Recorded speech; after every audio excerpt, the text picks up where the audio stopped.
Assalamualaikum warahmatullahi wabarakatuh. Halo teman-teman, selamat datang kembali di channel Sapa Sains.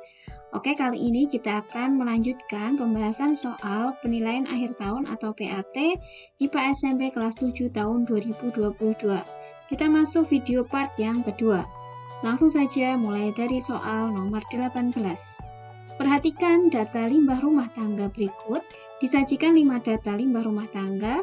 Yang ditanyakan adalah limbah organik ditunjukkan oleh titik-titik. Nah, limbah organik adalah limbah yang bisa diuraikan, yaitu limbah yang berasal dari makhluk hidup. Nah, berarti yang mana kita cek satu-satu. Nomor 1 plastik ini salah, ini adalah masuknya limbah anorganik, tidak bisa diuraikan.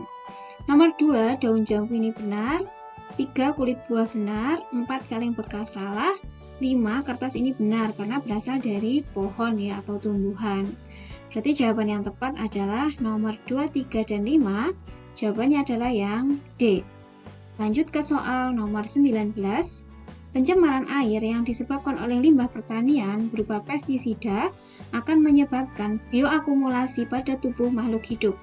Jika pada perairan tersebut terdapat zooplankton, alga, ikan besar, dan ikan kecil, maka organisme yang kadar pestisidanya paling tinggi adalah titik-titik. Oke, kita buat piramida makanannya. Kita masukkan ke piramida ini. Yang paling bawah adalah alga, kemudian atasnya adalah zooplankton, kemudian atasnya lagi adalah ikan kecil, dan yang paling atas adalah ikan besar. Ketika di dalam perairan terdapat pestisida, maka pestisidanya akan masuk ke tubuh 4 makhluk hidup ini. Nah, yang paling bawah alga dimakan oleh zooplankton, kemudian zooplankton dimakan ikan kecil dimakan ikan besar. Jika diakumulasikan, maka makhluk hidup yang akan memiliki kadar pestisida paling tinggi adalah yang paling atas, yaitu ikan besar ya. Berarti jawaban yang tepat adalah yang C. Lanjut ke soal nomor 20.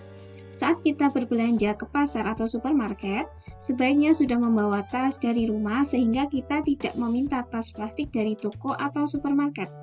Upaya penanggulangan sampah dengan cara tersebut disebut dengan titik-titik. Nah, berarti dengan kita membawa tas dari rumah, kita sudah mengurangi jumlah plastik. Nah, berarti namanya adalah reduce ya, ini pengurangan. Jawabannya adalah yang A. Kemudian untuk yang B, kita lihat repair, ini adalah perbaikan, yaitu memperbaiki barang-barang yang rusak sehingga bisa dipakai lagi ya, diperbaiki, tidak membeli barang lagi yang baru. Kemudian yang C, recycle atau mendaur ulang. Contohnya yaitu memanfaatkan kaleng bekas atau plastik bekas dibuat kerajinan sehingga bermanfaat. Dan yang D, reuse, yaitu penggunaan ulang, berarti menggunakan benda-benda yang masih bisa dipakai lagi, yang masih layak dipakai bisa digunakan ulang lagi, sehingga tidak selalu membeli yang baru. Lanjut ke soal nomor 21. Perhatikan pernyataan berikut, disajikan 5 pernyataan. Yang ditanyakan adalah aktivitas manusia yang dapat menyebabkan pencemaran udara adalah titik-titik. Berarti kita perhatikan aktivitas yang berkaitan dengan udara ya. Nomor 1, pembakaran sampah ini benar menyebabkan pencemaran udara. Nomor 2, asap-asap pabrik industri ini juga benar. 3, penggunaan pupuk berlebih ini bukan pencemaran udara tetapi pencemaran air. Nomor 4, kebakaran hutan ini benar. Nomor 5, limbah laundry ini juga masuknya pencemaran air. Jadi jawaban yang tepat adalah nomor 1, 2, dan 4. Jawabannya adalah yang B. Lanjut ke soal nomor 22. Penurunan kualitas udara akibat pencemaran menimbulkan berbagai macam penyakit. Penyakit yang disebabkan udara yang tercemar adalah titik-titik. Nah, berarti penyakit berkaitan dengan udara yang tercemar. Jawabannya adalah yang A, ISPA, yaitu kepanjangan dari infeksi saluran pernapasan akut. Kemudian yang B, TBC adalah tuberkulosis, itu disebabkan oleh bakteri. Kemudian C, diare, D, tifus, itu bukan disebabkan karena udara yang tercemar. Lanjut ke soal nomor 23. Kondisi air sungai di kota-kota besar sangat memprihatinkan. Warna airnya hitam dan berbau tidak sedap akibat tercemar limbah rumah tangga dan industri. Usaha untuk mengatasi pencemaran tersebut adalah titik-titik. Kita lihat pilihan jawabannya. A. Membuat undang-undang anti pencemaran air. Kemudian B. Menutup pabrik pembuat makanan berkaleng. C. Mengolah limbah sebelum dibuang ke sungai. D. Melarang penggunaan deterjen di rumah tangga. Nah, jawaban yang paling tepat adalah yang C ya, mengolah limbah sebelum dibuang ke sungai. Lanjut ke soal nomor 24. Suatu ekosistem sungai tercemar oleh tumpukan pupuk urea yang terpapar dari sawah-sawah yang ada di sekitar sungai tersebut. Dampak awal yang akan terjadi terhadap sungai tersebut adalah titik-titik. Yang A. Terjadi kematian alga, ini salah ya, karena justru alganya akan meningkat jumlahnya. Yang B. Terjadi blooming algae, nah ini benar, jumlah alganya akan meningkat sangat drastis. Jadi terjadi ledakan populasi alga. Yang C. Terjadi peningkatan kadar oksigen, ini salah ya, justru terjadi penurunan kadar oksigen. D. Populasi udang dan ikan air tawar meningkat, nah ini salah, harusnya menurun. Lanjut ke soal nomor 25. Perhatikan pernyataan berikut ini, disajikan 4 pernyataan.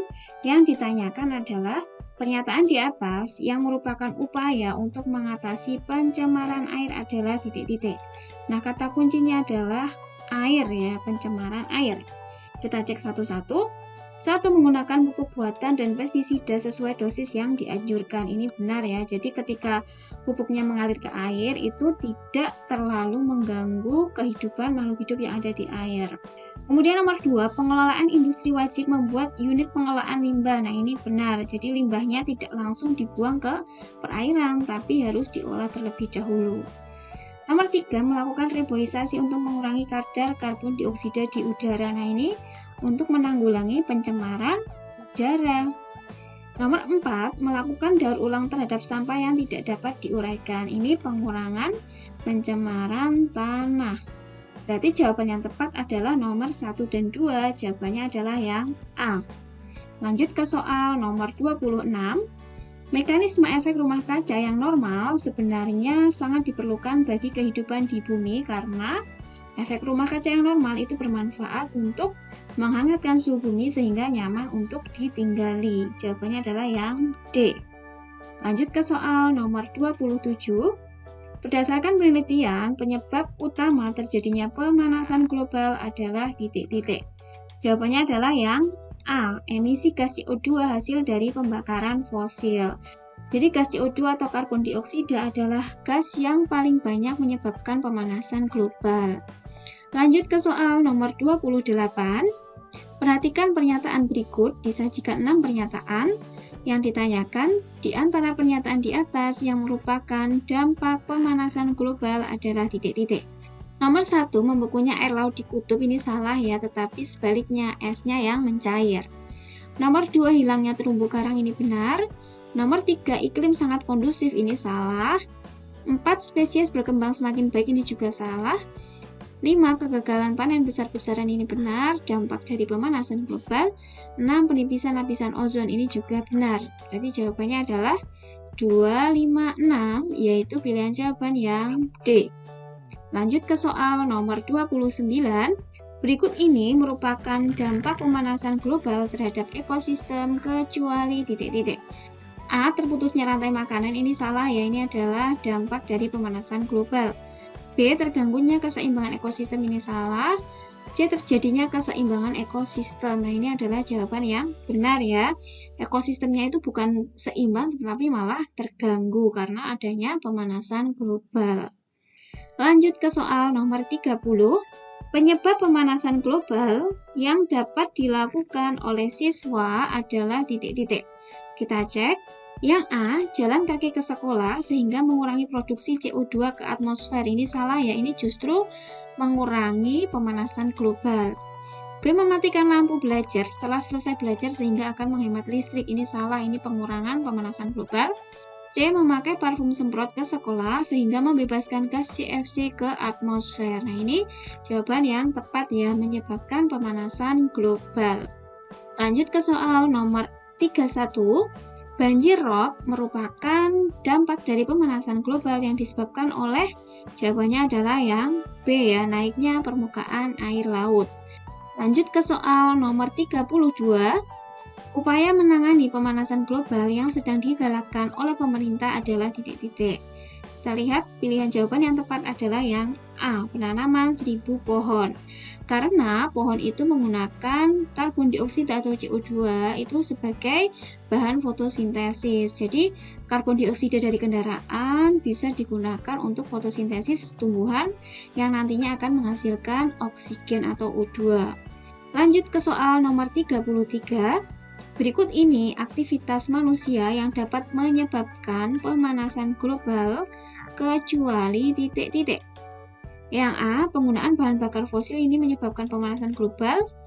B, pembalakan dan pembakaran hutan ini menyebabkan pemanasan global. C, penyemprotan dengan pupuk kimia ini menyebabkan juga.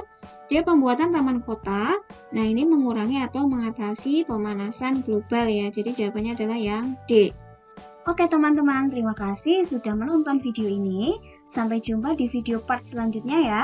Wassalamualaikum warahmatullahi wabarakatuh.